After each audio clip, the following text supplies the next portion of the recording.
Hey, how you doing? Okay, so um,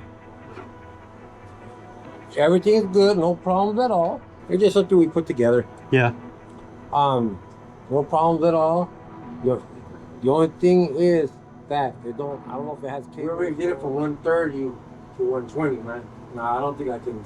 I have full offers. I don't think I can do it. Well, I appreciate you meeting up with me, man. I'm gonna go ahead and pass though. You want to know if you do 100 for the PC? Cool. Yeah, I really appreciate it. No problem. You guys have a good night. Well, here it is, the $100 gaming PC that I bought off Facebook Marketplace. The computer has been sitting in my garage since I bought it, so I made sure to blow it out with my electric air duster in case any spiders touched base. That helped clean it up a little bit, get all the loose dust out, but to the touch, it still feels pretty grimy and nasty. But we only spent $100. Can't complain too much, pretty good deal. If it works. I didn't get a chance to see it powered on before I bought it, so let's do that.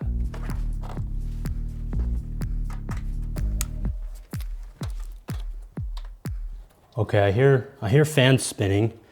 None of the fans in the case are spinning. None of them are even lighting up. They're supposed to be RGB.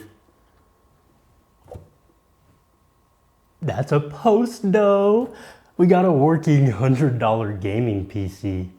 Let's go, baby. So none of the fans were lighting up. I bet they're just not even plugged in. Yep, loose fan cable right here. So we have a hub and that's not plugged in.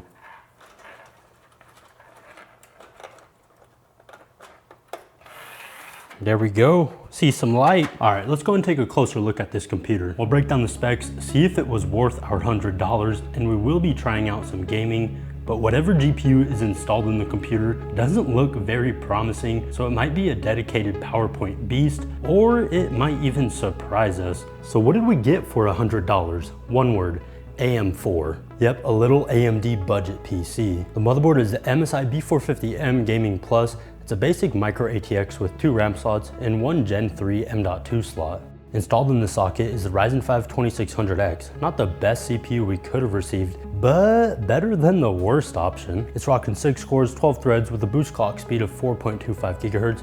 It'll still dish out solid performance. For the RAM, we only have 2 slots on the motherboard and 1 stick. Now there's 2 issues here. Number 1, we're not running in dual channel, so we're losing some performance, but I will be upgrading the computer later on so we can see the differences, so go ahead and stay tuned. The second issue, it could be a 4GB stick of DDR4. Now luckily we're rocking 16, but it's only clocked at 2400 MHz. So far everything is looking all right, but it gets a little worse. The computer didn't come with any storage. The power supply, it's a decent 500 watt unit from Corsair, but it's semi-modular and we're missing all the other cables. And on top of that, this is the GPU. Let's go ahead and try out some games before revealing the model, but you probably have a pretty good guess of what it is. To have any chance of playing games on the computer, or at least loading the launcher, I had to spend an additional $35.43 to add a 1TB M.2 SSD. It was a pretty good price and I could have gone with a smaller capacity to save money, but 1TB is already small enough. I also had to update the BIOS to even support Windows 11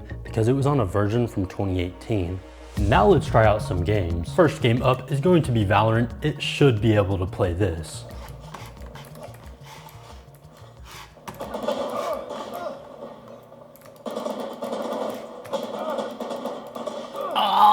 Well, you can see it plays Valorant, but man, I suck. The average is above 144 the whole time. 1% low, it's a bit kind of bad. I think it's a single stick of RAM though.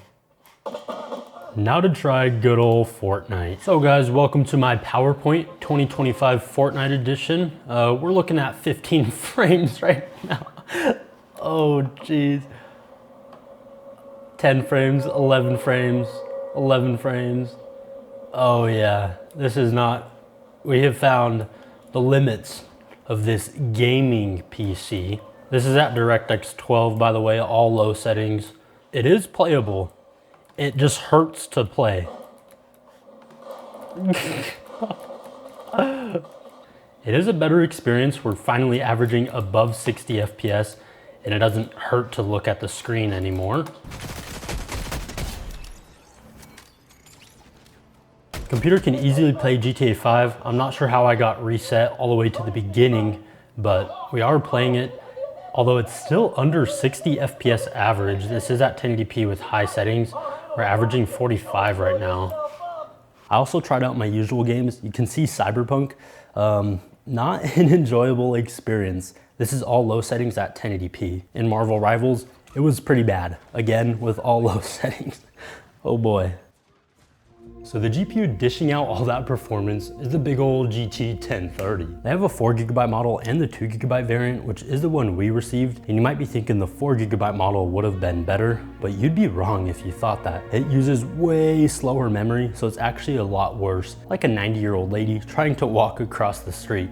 It's just not happening. So at a first glance, this isn't the best computer, but it's a solid start for a budget gaming PC. Let's go ahead and upgrade this thing, but I want to try to keep the cost to a minimum. Before doing anything, I fully took it apart. As I said, it was nasty and grimy to the touch. The case needed a good shower, and the other parts just needed a little scrubbing. Now the first upgrade I did was the RAM. I always hear dual channel is better, but I've never seen the results for myself. I swapped out that single 16GB stick for this 2x8GB kit clocked at 3000 MHz. The bump in frequency will help a bunch with performance, and this cost me $15.87, which is actually pretty good for DDR4 RAM. An easy upgrade would be the CPU since it's on the AM4 platform, and that would give us more performance, but we all know the better upgrade would be any type of GPU. Well, unless it was like a GT 730. And to keep this a budget-friendly computer, I didn't want to spend any more than $100 for a new GPU. I'm installing this GTX 1660. It has a little chunk missing right here on the fan shroud, but I paid $65.05 for it on eBay. Pretty good price for an upgrade. Now we are tripling the amount of VRAM we have at our disposal, going from 2GB to 6. But let's not forget about the power supply. It didn't have any PCIe cables for the GPU, so I had to swap it out. I went ahead and installed this Apivia Prestige 600 watt 80 plus gold unit, which cost me $28.98 on eBay. The computer is all upgraded. Let's see those performance gains. Here's Valorant again, side by side. You can see the FPS differences, but this game is more CPU intensive than it is on the GPU. But we also seen better 1% lows, and that has to be the result of the upgraded RAM. With a new and improved PC, we averaged 243 FPS with a 1% low of 134, and I actually played a lot better on the upgraded computer. In GTA 5, this is probably the most optimized game out of the bunch. Even with the GT 1030, we were playing at high settings, and it wasn't a terrible experience. Now with the upgrades, it is a lot better. We averaged 84 FPS with a 1% low of 59. In Marvel Rivals, we are finally able to play the game. Before we did the upgrades, it was actually so bad. But with the new RAM and GTX 1660, we're able to look around and not get a seizure. I kept the settings the same, 1080p low, but we could easily bump up the quality. We averaged 128 FPS with a 1% low of 96. Now back in Fortnite, with the GT 1030, we couldn't run at DirectX 12, well, at least not very well, so I kept it in performance mode, even with the GTX 1660. It was a way better experience. Before, our average FPS was 80, but 1% lows were brutal. After the upgrades, the average FPS was 178, and the 1% low was 76. That helped it play a lot more smoothly, and once again, that's a result of the new RAM.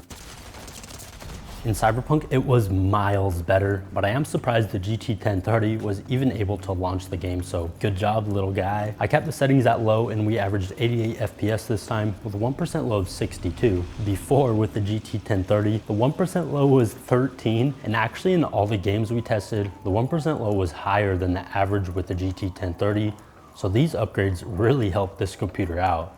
So what do you think of the $100 Facebook gaming PC? Well, the upgraded computer. My total cost came out to $194.03, which is pretty good. Even with the base $100 PC that we started with, I'm saying it's worth it. The CPU is about $35, AM4 motherboards are $50 and up, a decent case is $50 or more, and plus we got all the other components. Let me know what you think about it in the comments, and maybe if I should upgrade it even further. That's it for me. Smash a like if you enjoyed the video, subscribe if you want, and I'll catch you in the next one. Peace!